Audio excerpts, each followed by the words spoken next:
안녕하세요, 여러분. 힐링 토크 회복의 정선입니다. 요즘 정말 많은 매체들이 있습니다. 진짜 선택의 폭이 넓어지다 못해 이제 혼란스러울 정도로 우리는 채널을 선택하는 데 있어서 정말 많은 스펙트럼 사이에 있다고 해도 과언이 아닌데요. 그래서 그런지 요즘 이 보여지는 매체를 통해서 우리가 무엇을 전할 수 있을지, 그리고 사람들은 어떤 열매를 받아 먹어야 되는지에 대해서 좀 무게 있는 고민을 할 때가 있어요. 오늘 모신 이분, 사실 코로나19 상황이 길어지면서 우리가 사실 이 매체를 접할 시간이 몇 배로 늘어난 이 상황에 이 미디어를 통해 하나님을 증거하고 또 그 미디어에 종사하는 분들의 영혼을 어루만지는 사역을 정말 아름답게 감당하고 계신 분이 계셔서요. 저희가 소개를 좀 해드리고자 합니다. 조혜선 교회 권은정 목사님 모셨습니다. 어서 오세요, 목사님. 안녕하세요. 안녕하세요. 반갑습니다. 배우에서 목사로 거듭난 필드처치 권은정 목사. 중앙대 연극영화과를 졸업하고 KBS 공채 탤런트 9기로 촉망받는 배우가 됐으나 1년 만에 결혼해 이민을 선택했다. 그러나 하나님의 연단 가운데 목자로서의 부르심을 받은 권은정 목사. 이제는 현장에서 예배드리지 못하는 배우들의 영적 스승으로 필드처치 사역을 펼친다. 배우들에게 선한 영향력을 끼치고 있는 권은정 목사의 회복 스토리를 지금 공개합니다. 태였죠? KBS 공채 9기로 KBS로. 제가 기도함으로 인해서 본고사가 폐지됐다라고 생각을 할 수밖에 없었던 거죠. 저분을 퇴사시키든지 저를 들어가게 하시든지 하나님 결정해 주십시오. 사람이 우상으로 되는 게 얼마나 큰 문제고 얼마나 하나님께서 기뻐하지 않았다라는 거를 알게 하시면서 사역을 다 접었어요. 그때 저한테 좀 좌절감이 왔었죠.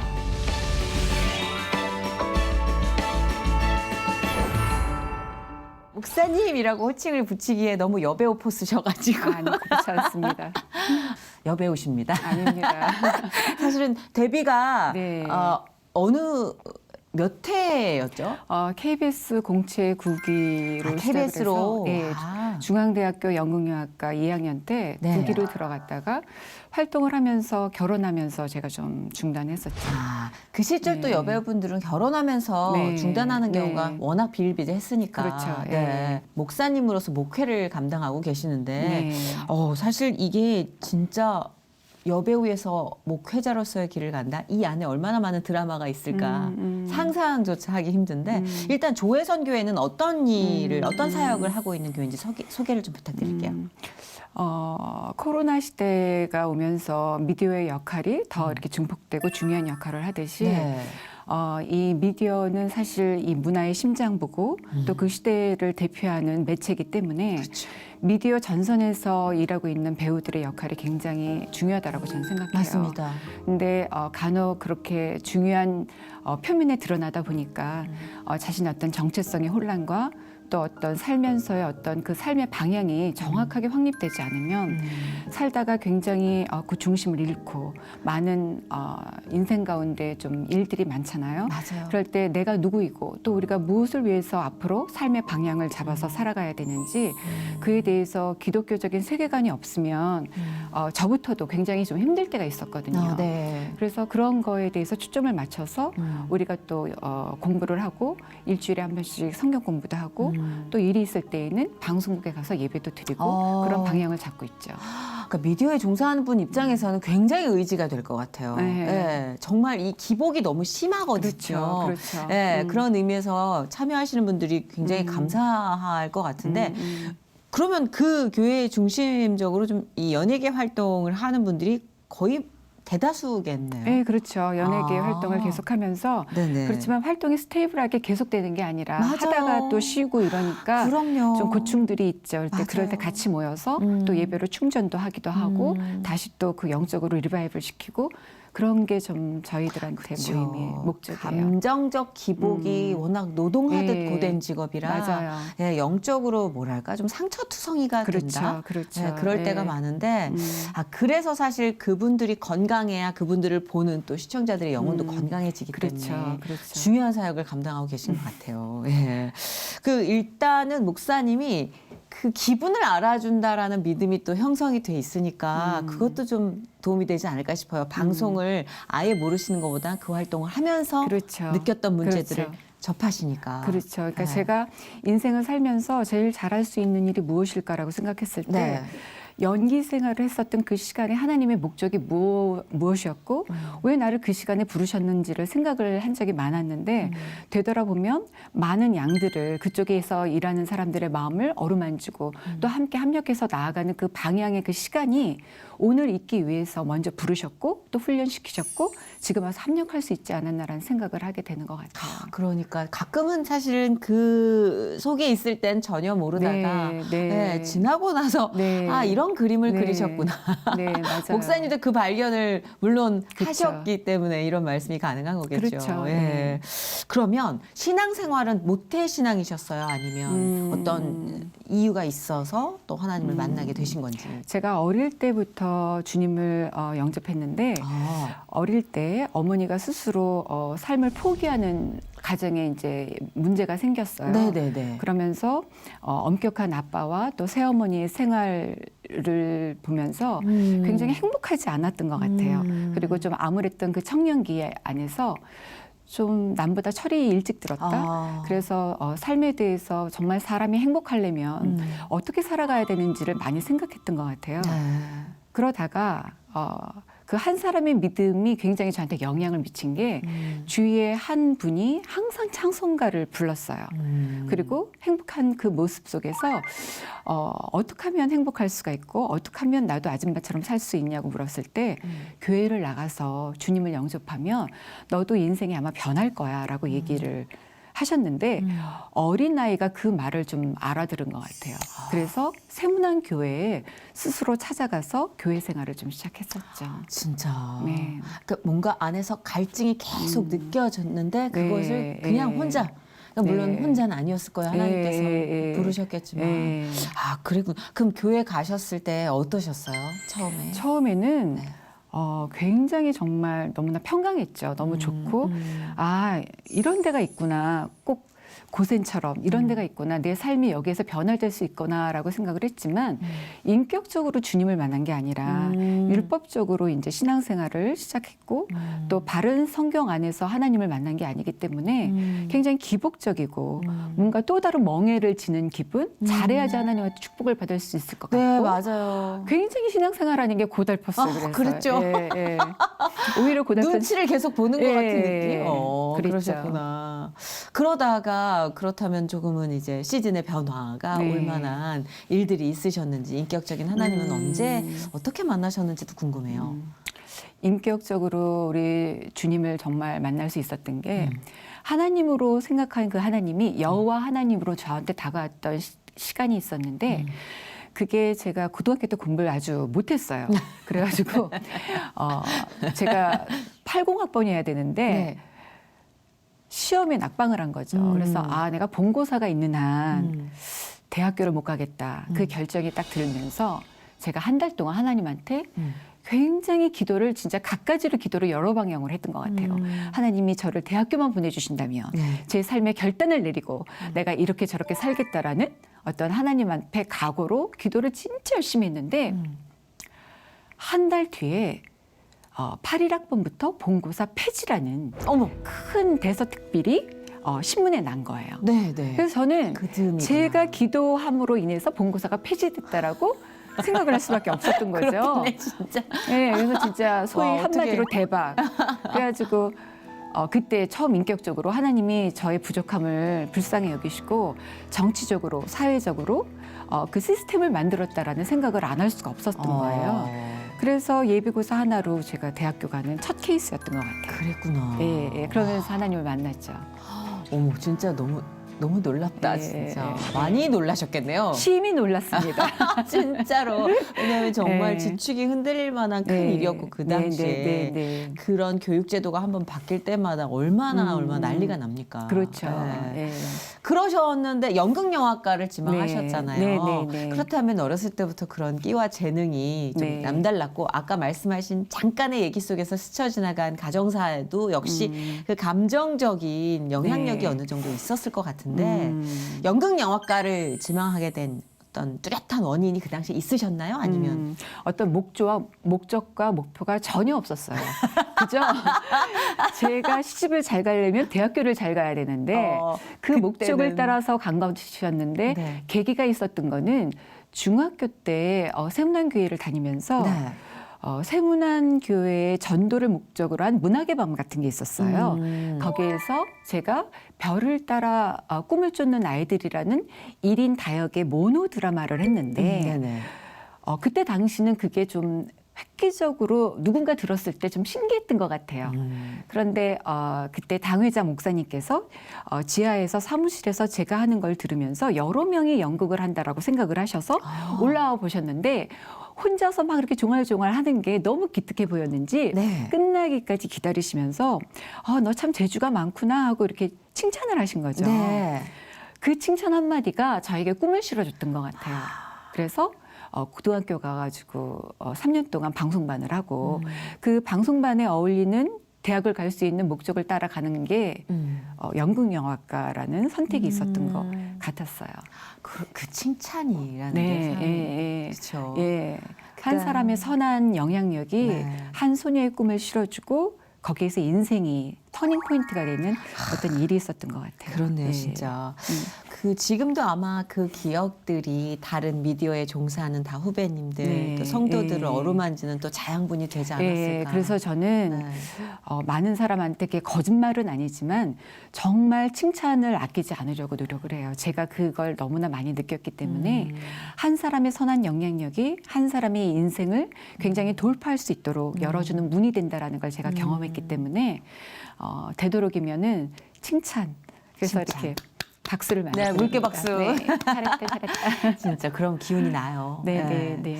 근데 들어가셔서 활동을 화려하게 많이 하신 게 아니라 그럼 일찍 결혼을 하신 거예요? 어느 정도 활동을 하신 거예요?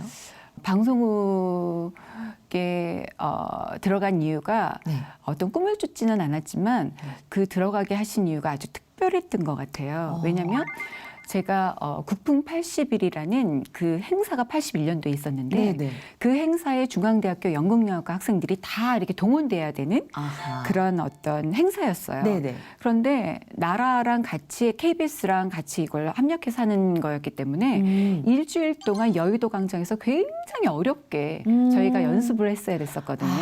그러니까 그 아스팔트에서 천막을 치고 연습을 해야 되는데 너무 다리도 그때 아프고 또 사회 분위기가 너무 힘든 그 시간에 네. 이렇게 자리가 없었는데 자리만 잡기를 제가 딱 눈독을 들이고 있는데 네. 한 자리가 딱 난 거예요. 네. 그래서 거기 빠르게 제가 좀 몸이 빠릅니다. 빠르게 딱 잡고 있었는데 모자 쓰신 두 분이 딱 들어오더니 네. 일어나라. 빨리 일어나라 이러는 거예요. 저보러. 네네. 이분이 앉아야 된다고. 네. 그래서 제가 여기 내가 오랫동안 기다렸다가 온 자리이기 때문에 딴 데 가서 알아보시라고 네. 못 일어난다고 했더니 그분이 좀 마음이 좀 언짢은 거예요. 네. 건방지게 어른이었으면 자리를 좀 양보를 해야 되는데 네네네.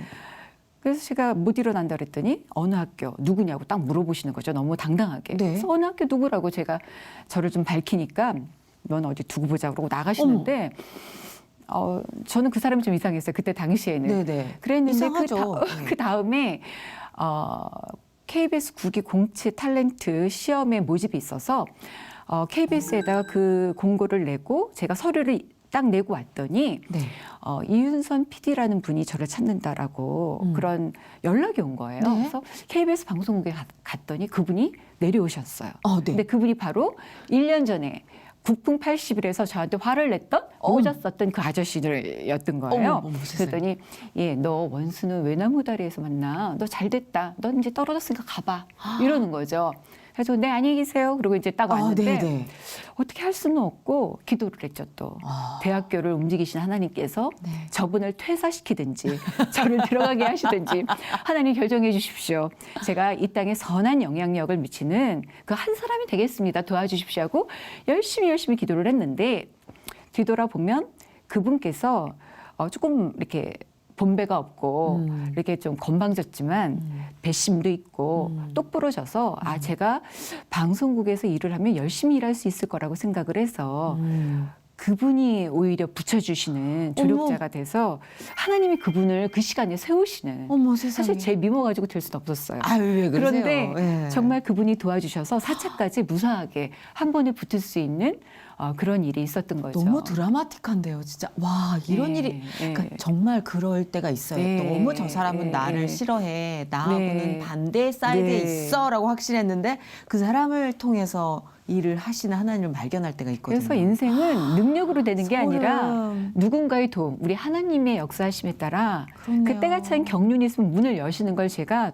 2번이나 느꼈기 때문에 그렇네요. 항상 살 때는 그 기도하는 게 중요하다라는 걸 느꼈던 것 같아요. 그러셨구나. 네. 아니 그렇게 드라마틱하게 입사를 하셨는데 왜 결혼을 이렇게 일찍 하셔가지고 그러니까 근데 참 그게 아니 예. 결혼을 좀 이렇게 예. 10년 뒤 뭐 이렇게 하셨으면 얼마나 좋아요.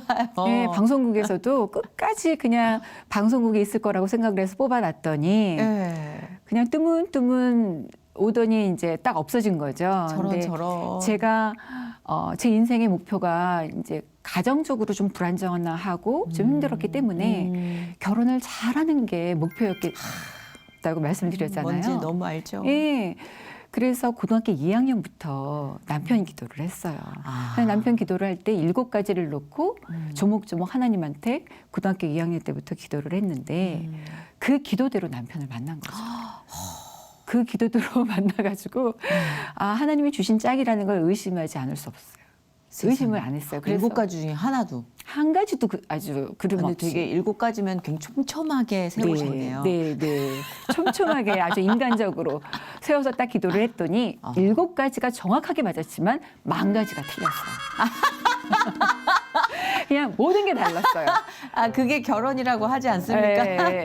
7가지는 주셨는데 10,000가지를 맞춰야 되는 숙제를 주셨네. 예. 아주 정말 인생의 고생길로 들어갔죠, 그때부터. 그렇게 맞춰가는 거죠. 네, 예, 아직 네, 가장 네. 중요한 거 7가지만 네. 맞다는 게 얼마나 감사한 일입니까? 네. 그래서 뭐 거두절미하고 망설이지 않고 결혼을 택하셨구나. 네, 그러면서 결혼과 함께 하나님께서 아주 정말 인생의 복된 시간을 저한테 허락하면서 자기 부인이 무엇인지 그 통과를 시작을 하면서 남편을 통해서 이제 한 사람의 인간을 완성해 가기 시작하셨죠.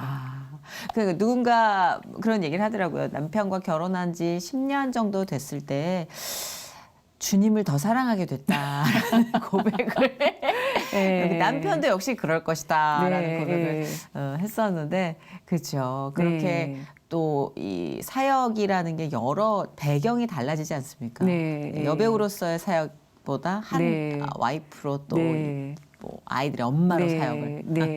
그래서 저는 기도를 해서 우리 남편을 만났지만 네. 우리 남편을 기도를 안 해서 나를 만나가지고 자기도 인생의 고생이 있었다고 그러니까 신앙의 고생이 있었고 저는 한 인간의 인격이 완성되는 고생이 있었고 각자 네, 근데 의미 있는 시간이네요. 네, 네. 저한테 기초가 됐던 건 딱 한 가지 말씀이었어요. 어떤? 그게 아내 된 자들아 이와 같이 자기 남편에게 순복하라. 이는 혹 도를 순종하지 아니한 자라도 말로 말미암지 않고 그 아내의 행위로 말미암아 구원을 얻게 하려 함이니 너희의 정결하고 거룩한 행위를 본다라는 그 말씀이 제 발목을 잡은 거죠. 그래서 제 행동과 제 모습 안에서 내 안에 있는 그리스도를 만나게 해야 된다라는 그 결단이 제가 좀 나를 부인하고 앞으로 남편한테 순종하면서 한번 살아봐야지 되겠다라는 생각을 하게 됐던 계기가 됐던 것 같아요. 그 네. 신혼생활을 미국에서 하셨다 네, 들었는데 네. 어떻게 미국에서 신혼생활을 시작하셨어요? 남편이 유학을 가서 아하. 그 유학하면서 사업을 같이 병행을 했기 때문에 와. 예, 남편을 따라서 같이 유학을 갔었죠. 이거 또 너무 낯선 곳인데 네. 또 감성적이신 분이실 네, 텐데 네, 네, 힘들지 네. 않으셨어요? 물론 신혼이라 행복은 하셨겠지만 많이 힘들었어요. 많이 네. 힘들고 많은 것이 다른 가운데 하나님께서 창조의 그 어떤 목적이 이 가정사를 통해서 완성되어가는 하나님의 나라가 시작된다라는 걸 생각하면서 저희 남편에 대해서 긍휼한 마음을 갖기 시작하면서 제가 엄마가 스스로 삶을 포기를 하셨잖아요. 네. 그렇기 때문에 하나님이 저한테 그 가정은 사역지로 주셨다라는 생각을 하게 됐던 것 같아요. 그래서 저 한 사람이 하나님한테 무릎 꿇으면 꿇을수록 저희 남편이 변화된다라는 소망을 갖게 되면서 그렇게 미국 생활을 좀 시작을 했죠. 아, 그러셨구나. 아, 그래도 쉽지 않았을 텐데 한 얼마 정도 사신 거예요, 미국에서는? 미국에서는 5년밖에 살지 않았지만 긴 세월이네요, 그래도. 예, 저희 남편이 변화되는 시간은 18년이 걸렸습니다. 네. 그래도 계속해서 그 변화가 이루어지고 있다는 게 네. 저는 그 포기를 안 하시고 함께 네. 하나님 손을 네. 잡고 오셨다는 게 정말 큰 박수를 쳐드리고 예, 싶어요. 남편이 다들 포기하잖아요. 그렇죠. 정말. 그냥. 근데 남편은 하나님이 주신 상급이라 그러잖아요. 그러니까 내 상급이 저 모습인 게 너무 싫은 거죠. 아니, 지금 우리 보시는 분들이 속으로 씩 웃으시는 분도 네, 계실 다 공감하실 거예요. 네, 배우자가 서로에게 갖는 생각들이라는 네, 게 한 20년, 네. 30년이 되면. 네. 근데 저만 참은 줄 알았더니 자기도 저를 데리고 사는데 굉장히 힘들었노라고 그런 고백을 하면서 이게 상대적이구나, 부부의 생활은. 그렇겠다. 그러니까 소망 안에서 진짜. 네. 살아가는 게 가장 중요한 거라는 생각이 너무 다른 결의 사람이 뭐 공통점이 있다 해도 다른 인격체니까. 그렇죠. 하나의 가정을 이루어가는 데는 정말 많이 깎고 다듬겠구나라는 생각을 합니다. 네, 네. 근데 미국에서 오시자마자 이렇게 성경 공부를 굉장히 네, 전투적으로 네, 시작을 네, 하신 네. 특별한 계기가 있으신가요? 미국에서 어떤 그 삶을 잘 극복하면서 살아갈 때 가장 근간이 됐던 게 말씀이 저를 잡아주셨다라는 거를 제가 알면서 네. 그 말씀 안에서 좀 깊이 들어가면서 하나님이 깊이 들어갈수록 사람들을 보내주시기 시작한 거예요. 그래서 평신도였지만 그 평신도 사역이 굉장히 컸어요. 그래서 일주일에 화요일 날, 목요일 날 2번씩 하는데 성경책만 들으면 우리 집에 가는 걸로 이제 모든 사람들이 생각할 정도로 은혜롭다. 많은 사람들이 와서 거듭나고 또 함께 우리가 하나님의 역사하시는 걸 또 우리가 증거를 갖게 되기 시작을 했는데 근데 그게 시작이었지만 문제가 있었던 게 네. 저한테 첫 번째 굉장히 시련은 엄마의 죽음이었고 두 번째 문제가 그때 저한테 찾아왔는데 그 모임 안에서 자매들이 조금 다툼이 있어서 모임이 와해되기 시작한 거예요. 그래서 그 모임을 그만둬야 되겠다라는 이제 아이고. 결단이 내리면서 네. 굉장히 저의 안에 있는 거절의 영이 올라오면서 사람한테 버림받았다라는 그 쓴뿌리가 올라오기 시작하면서 굉장히 자괴감이 들었죠. 그래서 사역이 실패한 게 문제가 아니라 저 자신에 대한 쓴뿌리가 회복되지 못했다는 거를 하나님께서 알게 하셨던 것 같아요. 근데 정말 더 큰 문제는 그때 그 사역에서 예수님의 제자를 제가 만든 게 아니라 사람의 제자로 제가 키웠다라는 거를 알게 하셨던 것 같아요. 그러니까 사람들이 저를 좋아하지 예수님을 만난 그런 어떤 계기를 만들어주지 못한 게 저한테는 아주 문제였고 사람이 우상으로 되는 게 얼마나 큰 문제고 얼마나 하나님께서 기뻐하지 않았다라는 거를 알게 하시면서 사역을 다 접었어요. 다 접고 그때 가장 크게 저한테 좀 좌절감이 왔었죠.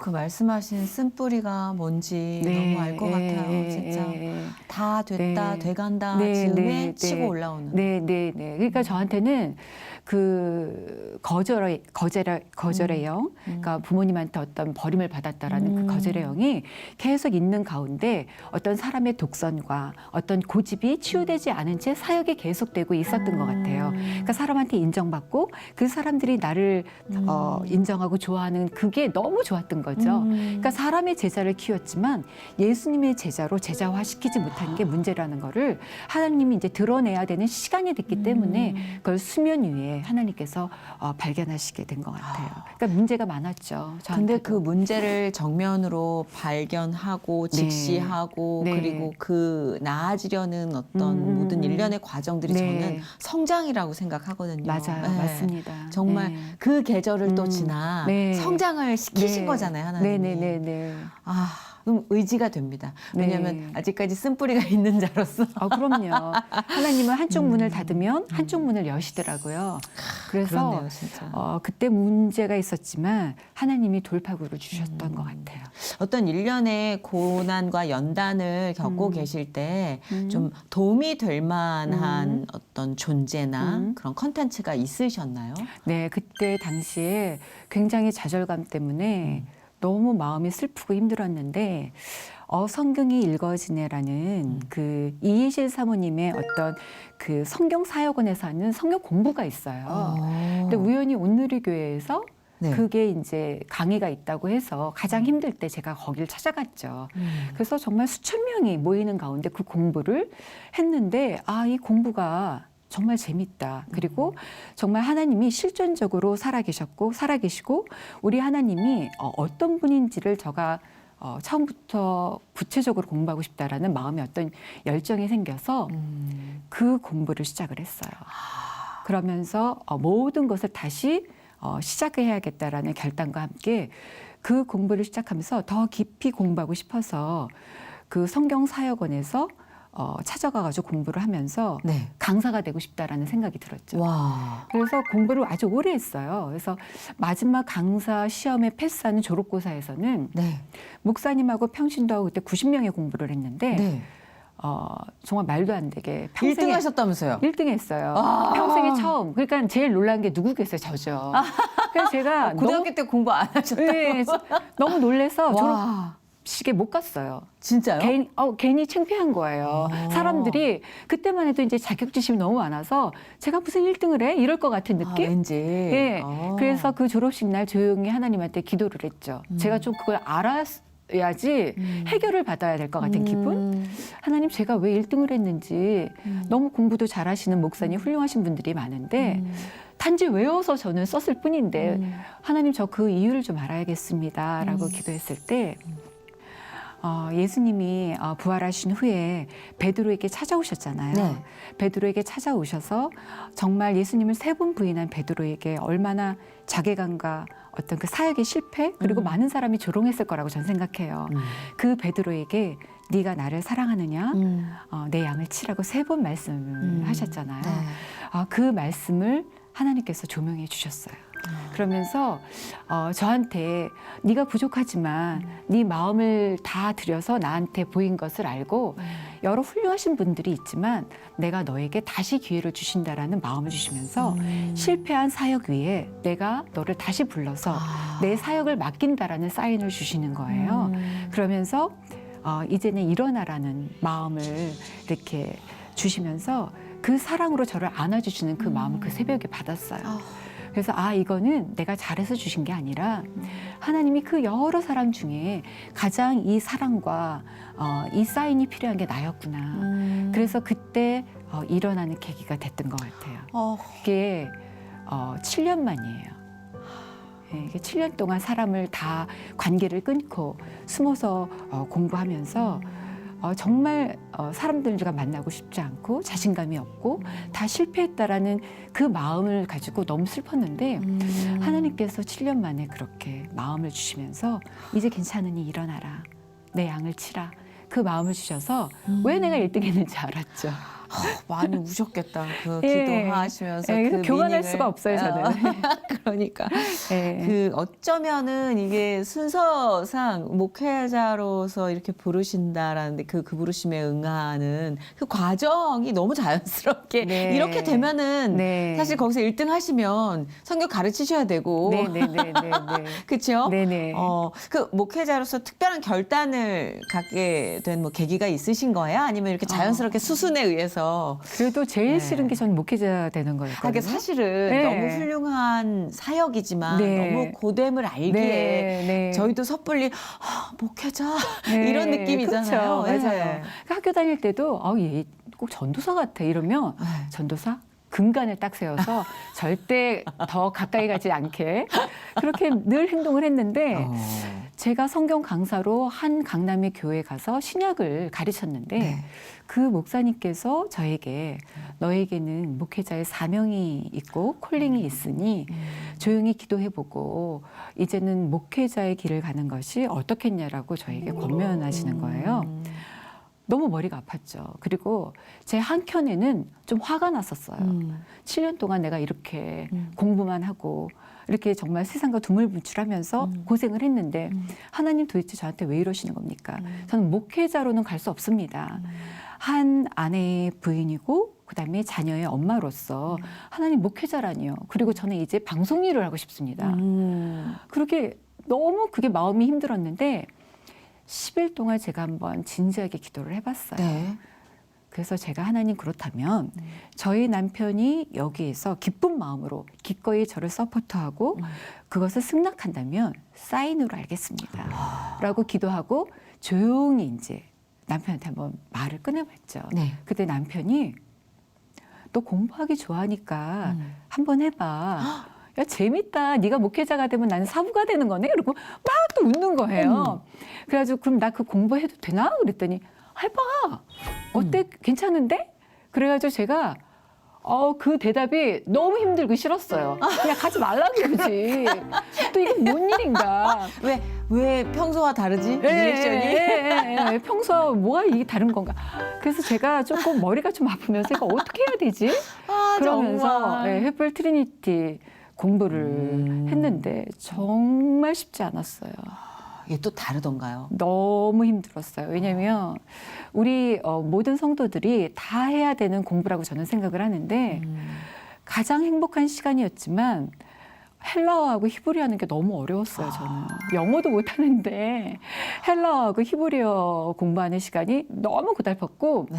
지금도 교수님들이 저를 기억할 거예요. 맨날 맨 뒤에서 교수님 숙제 좀 줄여주세요. 나이 많아서 공부하는 거 너무 힘들어요. 그러면 교수님이 나이 많아서 공부하는 건 자랑이 아닙니다. 그거 웃어요. 그러면서 지금 이 시간은 하나님께서 여러분을 훈련시키는 시간이기 때문에 여러분이 뭘 하는 것이 중요한 것이 아니라 여러분 자신을 부인하는 시간이라는 것을 잊지 않기를 원한다라고 항상 이제 저를 향해서 화살을 쏘시죠. 그래서 3년 동안 네. 그냥 빨리 졸업을 했어요. 너무 공부하는 게 싫어서. 그래서 너무 공부를 하신 거구나. 예.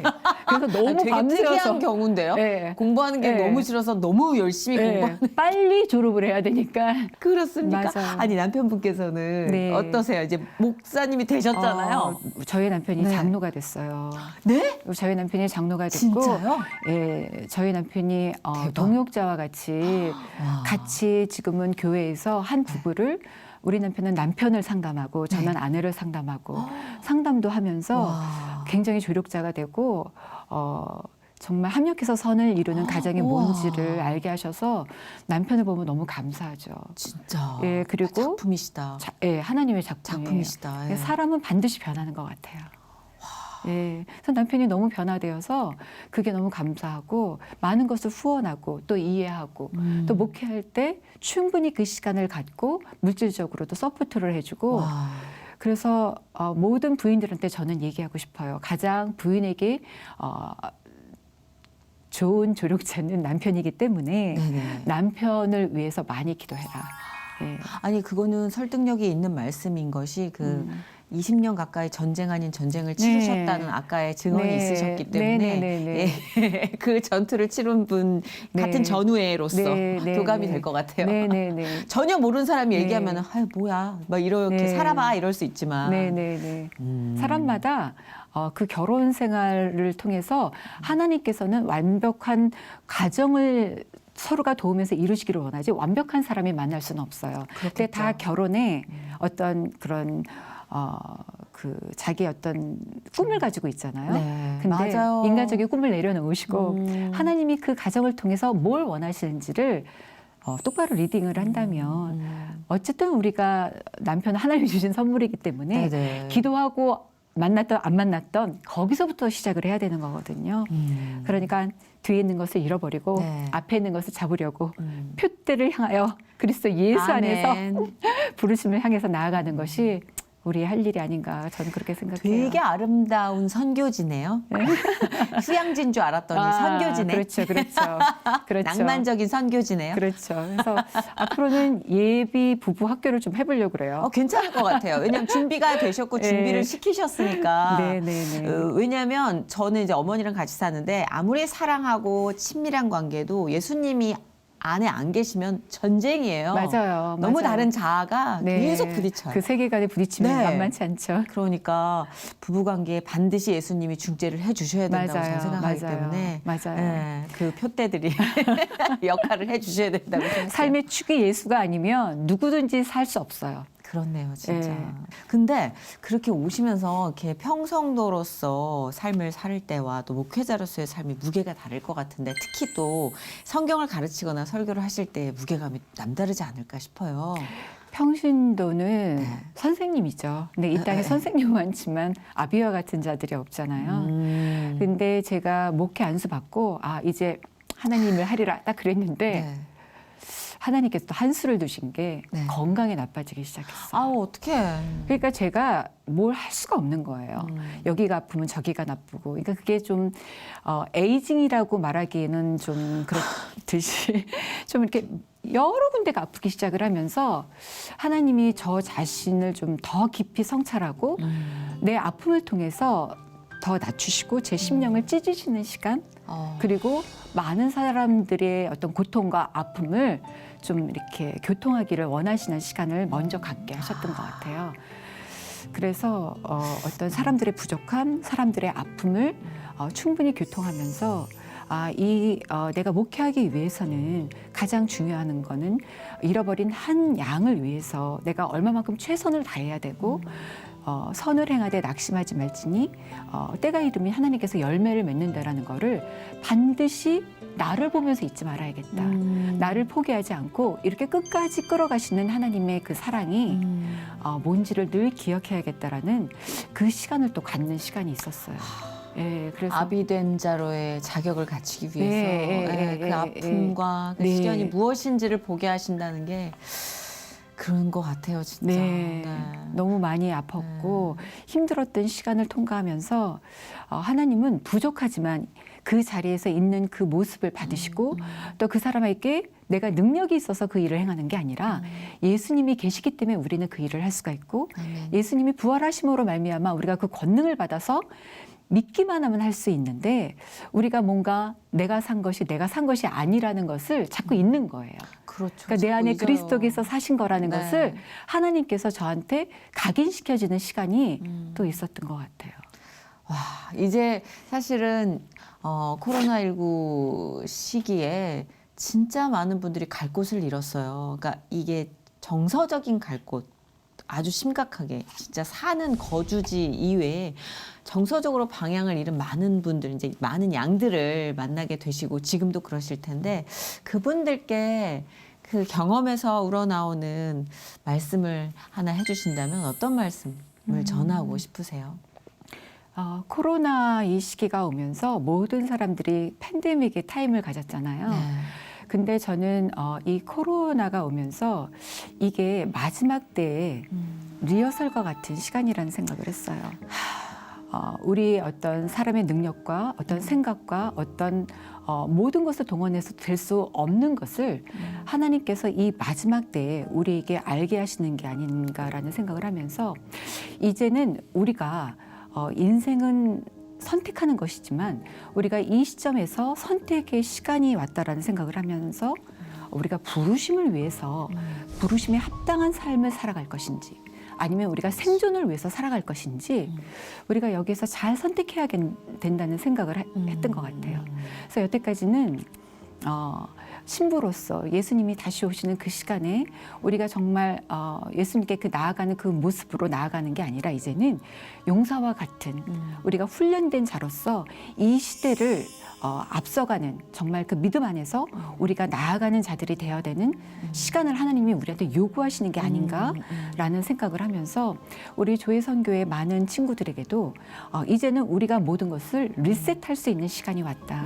우리의 어떤 시간과 우리의 어떤 물질과 우리의 어떤 모든 자질을 다시 한번 다 리셋해서 하나님이 우리를 왜 부르시고 그리고 우리의 부르심과 우리의 하나님의 어떤 사명이 무엇인지를 다시 한번 잘 생각하고 그 부르심에 합당한 인생을 살아가야 되지 않겠냐라고 우리가 얘기를 많이 나눴죠. 그래서 코로나가 되면서 저희는 다행히 그 캄선교회에서 네. 그 라이트하우스라고 네. 5차까지 40일씩 5차를 끌고 예배를 드렸었어요. 그래서 많은 사람들이 7천 명에서 2만 명까지 많은 사람들이 그 시간에 한 마음으로 기도하는 그 시간을 우리가 작년에 가졌었거든요. 네. 그 시간 속에서 우리가 많이 충전하면서 이때는 하나님께서 우리를 위해서 어떤 재앙이 아니라 심판하시나 구원하시는 하나님의 그 뜻이 회개함으로 우리가 다시 다 모든 사람이 리바이벌 되어서 하나님이 부르심 앞에서 우리가 하나님의 나라를 다시금 갖춰서 나아가야 되는 시간이라고 저는 생각을 해요. 네. 그런 것 같아요. 정말 위로받고 싶고 앉아서 쉬고 싶고 뭔가 좀 따뜻한 품을 바라는 이면에는 이 좋아진 육신과 좋아진 영혼으로 무언가를 해야겠다라는 그 사명감 같은 것, 그것들이 좀 뜨거워지는 시기가 됐으면 하는 바람 저도 갖거든요. 네. 네, 왜냐하면 내 몸이 조금 회복이 되면 하나님이 다음 일을 시키시더라고요. 그렇죠.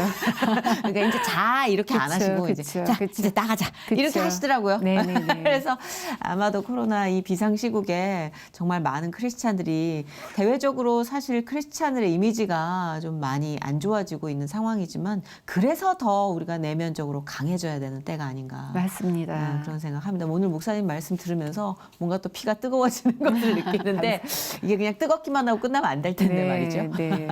앞으로 기도 제목 또 계획 좀 말씀해 주시면 저희가 또 중보기도 네. 많이 해주시니까 네, 좀 네. 부탁드려 볼까요? 네, 저희가 이제 이 코로나 시대에 자꾸 초점을 맞추는 게 아니라 포스트 코로나의 이 시간이 오면 이제는 지금의 이 시간에 모든 영적인 것을 충전해서 있는 곳에서 하나님의 부르심에 합당하게 나아가려면 정말 갈렙의 영을 회복하는 사람이 돼야 된다고 저는 생각을 해요. 그래서 우리 조혜성교회에서 한 번도 아울리치를 간 적이 없어요. 네네. 그래서 이제는 아울리치를 가야겠다라는 생각을 하면서 기도를 하고 있거든요. 그래서 있는 곳에서 우리가 어디든지 아울리치를 갈 때 그곳에서 하나님께서 주목하시는 한 사람을 저희가 픽업하고 싶어요. 그곳에서 정말 하나님이 부르신 한 사람을 픽업해서 네. 그 도시에 그 나라의 에스라와 같은 사람으로 우리가 그 사람이 성장할 수 있도록 후원하고 돕고 또 거기에 걸맞는 모든 것을 우리가 좀 지원해서 네. 그곳으로부터 정말 하나님의 사람이 다시 리바이벌 될 수 있도록 저희가 좀 도와야겠다라는 생각도 하고 다시금 우리 자신도 기도 제목은 영적으로 정말 이제는 있는 곳으로부터 모든 사람에게 하나님의 아름다운 덕을 선전할 수 있는 사람이 돼야겠다라는 생각을 좀 하고 있죠. 예. 그러니까 말씀 듣다 보니까 조혜선 교회가 계속 움직이는 교회네요. 네, 네. 한 군데 이렇게 네. 높게 네. 탑을 쌓아 올린 교회가 아니라 네. 담을 최대한 낮추고 네, 네. 예, 마치 바퀴 달린 집처럼 네. 계속 네. 다녀준다는 의미가 요즘 굉장히 많이 큰 힘이 되고 위로가 네, 되거든요. 네, 네, 그렇습니다. 스며들어 주는 네, 거니까. 네, 네. 네. 오늘 어떠셨어요? 오늘 너무 감사했어요. 감사한 게 선희 씨하고 이렇게 교통하면서 이 시간을 가졌다는 게 또 다른 어떤 목표를 위해서 또 중보할 수 있는 마음도 네. 주시고 미디어의 한 사람으로서 저 사람이 잘 서가야 된다라는 그 마음을 많이 주셨던 것 같아요. 그리고 저도 다시 한번 내가 말뿐만이 아니라 말과 행동이 함께 실천해 갈 수 있는 목회자가 될 수 있도록 네. 이거는 모든 대중들에게 저 자신을 보이면서 약속이잖아요. 네. 저도 다시 한번 제 자신을 리셋하는 시간으로 하나님 안에서 굉장히 유익한 시간을 가진 것 같아요. 너무 감사합니다. 좋은 말씀 감사해요. 아마 보시는 분들이 상처투성이야, 이미 늦었어, 힘들어, 많은 이야기들이 안에서 부정적인 말을 걸겠지만 오늘 이 시간 통해서 우리 목사님 말씀 들으시고 그래, 리셋해보자. 아직 늦지 않았어. 이제 시작해도 돼라고 예수님이 사인을 주시는 감사합니다. 그 결실이기를 네, 네. 아멘. 기도합니다.